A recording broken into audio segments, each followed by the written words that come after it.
자, 그리고 오늘부터 또 같이 읽어나갈 책이 있습니다. 화면에 보시는 것과 같이 82년생 김지영이라는 소설을 저희들이 같이 읽어볼 겁니다. 물론 이 책의 모든 글귀를 다 읽는다는 건 아니고, 이 책을 조금씩 제가 먼저 읽어오고 그것에 대한 생각과 또 말씀드리고 싶은 것들, 나누고 싶은 것들을 여러분들과 함께 나누는 시간, 그러면서 또 이제 원하시는 분들과 함께 의견도 나누는 시간 가져보려고 합니다. 일단 이거는 이제 조남주 씨가 쓰신 장편 소설이고, 말 그대로, 그러니까 제목 그대로 1982년에 태어난 김지영 씨라는 어떤 가상의 인물을 주인공으로 하는 그런 소설입니다. 그리고 이 소설이 실제 한국 사회를 배경으로 하면서 이 여성이 태어나서 자라고 또 현재의 삶에 이르기까지 어떤 삶을 살고 있는지, 한국에서 여성으로서 어떻게 살아왔고 또 살아가고 있는지, 그런 것들을 잘 보여주고 있다고 좋은 평가를 많이 받은 책이죠. 그래서 이 책을 하나씩 읽어보겠습니다. 이제 한 부분씩 읽어볼 텐데, 이 소설의 처음 부분, 2015년 가을이라는 제목의 챕터인데, 이 부분에 대한 이야기를 정리하면서 이 이야기에 담겨있는 실제 한국의 현실이 어떠한지 그것도 같이 나눠보는 시간을 가지도록 하겠습니다. 많은 이들의 공감을 사며 최근 연극 무대에도 서게 된 소설 82년생 김지영은 1982년 4월 1일에 태어난 김지영 씨를 주인공으로 한 이야기를 담고 있습니다. 김지영 씨는 가공의 인물이지만 그의 삶은 현실의 여성들이 마주해오고 있는 찌르는 듯한 현실의 요소들을 담고 있습니다. 2015년 가을, 김지영 씨는 흔히 다중인격이라 불리는 해리성 장애의 증상을 보입니다. 자신의 어머니가 되어 남편 정대현 씨를 정서방이라고 부르는 것이 시작이었습니다. 또 대학 시절 같이 동아리를 했던 차승현 씨로 변해서는 차승현 씨와 정대현 씨 둘 사이에 있었던 일까지 언급하면서 정대현 씨를 크게 당혹시키기도 합니다. 그러던 중 추석 연휴 때 기어이 일이 터지고 마는데요. 이제 김지영 씨 가족이 함께 정대현 씨 부모의 집을 방문했을 때 일이 일어납니다.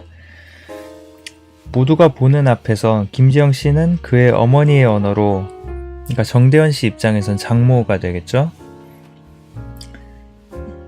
그 어머니의 언어로 정대현 씨의 어머니를 사돈이라 부르면서 김지영 씨의 고충을 토로하고, 정대현 씨는 가족과 함께 급히 집을 빠져나오게 됩니다.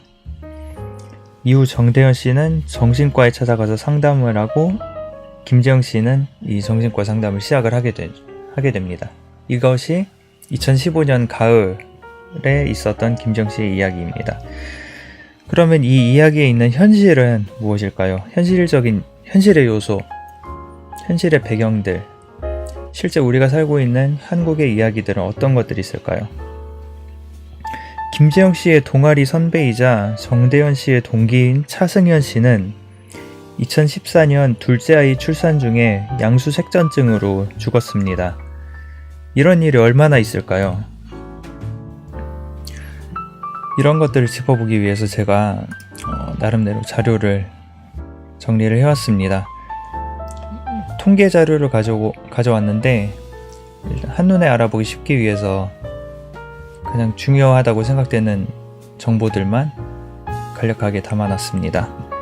김지영 씨의 동아리 선배이자 정대현 씨의 동기인 차승현 씨는 2014년 둘째 아이 출산 중에 양수색전증으로 죽었죠. 이런 일이 얼마나 있을까요?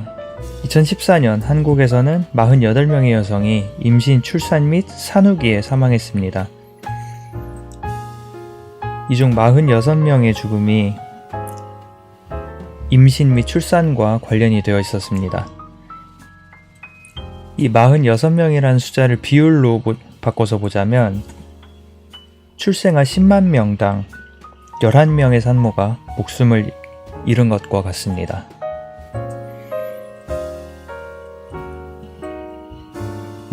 김지영 씨는 차승현 씨의 죽음에 몹시 힘들어했습니다.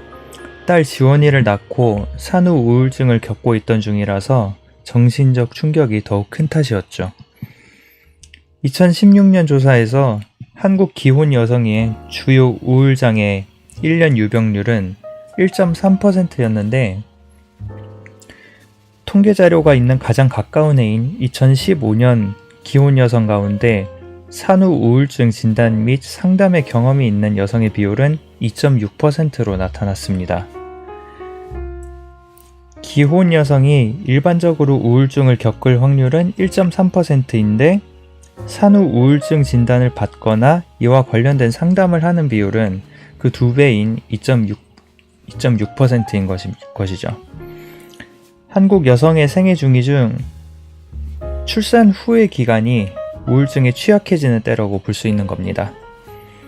의료계에서는 이보다 더 크게 잡아서 실질적으로 산모의 10% 정도가 산후 우울증을 겪는다고 보고 있습니다. 사건이 일어난 추석의 모습을 봅시다. 부산에 있는 정대현 씨 부모의 집에서 정대현 씨의 가족과 김지영 씨 가족이 시간을 보낸 이틀 동안 명절 음식을 만들고 상을 내오고 상을 치우고 설거지하는 이 모든 일은 정대현 씨의 어머니와 김지영 씨 둘이서만 했습니다. 추석날 오후에 집에 온 정대현 씨의 동생 정수현 씨도 그 전까지 시댁에서 마찬가지인 여러 가지 가사노동들을 했죠. 2015년 당시에는, 그러니까 이 이야기가 그려지는 배경이 2015년 이때 당시에는 여성의 92.2%가 가사노동을 수행한다고 답을 한 반면 남성은 69.6%가 가사노동을 한다고 이야기를 했습니다. 이런 차이가 반영된 그런 가정의 모습을 보여준 추석의 장면이라고 할 수가 있죠. 가족과 시댁 식구 앞에서 자신의 어머니가 되어버린 김지영 씨는 김지영 씨가 명절마다 몸살을 앓는다고 한 데 이어 정대현 씨에게 매번 명절 연휴 내내 부산에만 있다가 처가에는 엉덩이 한번 붙였다 그냥 가고 이번에는 좀 일찍 와 라고 불만을 토로했습니다.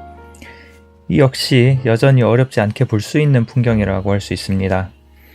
2015년에 조사된 바에 따르면 이렇습니다. 친정과 시집 모두 도움이 필요할 때 결혼한 여자는 친정보다 시집을 먼저 도와야 한다는 생각에 대해서 사람들이 답을 한 통계를 모은 건데요. 전혀 그렇지 않다. 그러니까 결혼을 한 여자가 시댁과 처가 중에 시댁에 먼저 가야 된다는 거에 대해서 반대하는 거 전혀 그렇지 않다 라는 게 1점, 그리고 매우 그렇다, 즉 결혼한 여자는 무조건 시댁 먼저 가야 된다 이렇게 얘기하는 게 5점이라고 해서 점수를 매겼을 때 평균 점수가 2.59점이 나왔습니다. 이거는 3점인 보통이다에 굉장히 가까운 점수라고 할 수 있는 거죠. 그리고 이 보통이다라고 응답한 사람들의 비율을 보면은 34.3%로 이 5가지 항목, 그러니까 매우 그렇다, 보통이다, 그렇지 않다, 전혀 그렇지 않다, 이 5개 중에 이 보통이다라고 답한 사람이 가장 많았어요. 2015년의 상황이 이러했다는 거죠. 이러한 현실 속에서 김지영 씨는 해리성 장애를 겪게 됩니다. 하지만 김지영 씨의 마지막 1년여의 기간만을 보는 것은 충분하지 않습니다. 우리는 김지영 씨가 태어난 1982년으로 돌아가 그가 살아온 삶을 처음부터 되짚어 봐야 합니다.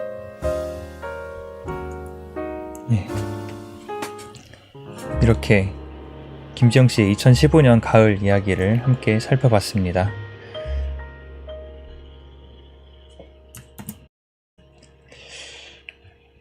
네, 어떠셨나요? 이 프레젠테이션을 켜놓느라고 못 봤었는데 현재 보고 계신 분이 없군요. 어쨌든 뭐 이걸 영상으로라도 보고 계신 분들이 있을 테니까. 자, 여기까지 들어주셔서 고맙습니다. 다음 시간에 이어서 이때는 김지영 씨가 태어나고 자랐던 유년기 시절에 대해서 또 같이 살펴보도록 하겠습니다.